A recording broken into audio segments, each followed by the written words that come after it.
This is the OEDRO D-Ring installation video. All the hardware you need is included. Screw on the D-Ring shackles to the mounting points on the bumper.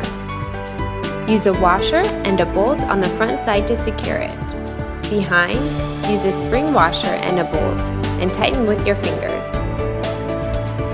Then, use a wrench and a socket wrench to finish tightening.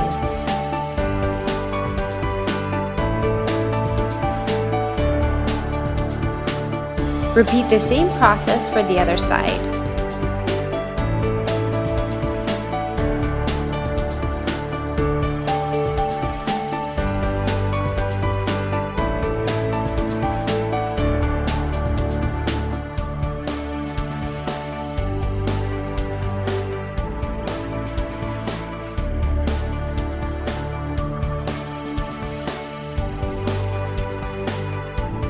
Install your D-rings and you are ready to go off-roading with OEDRO.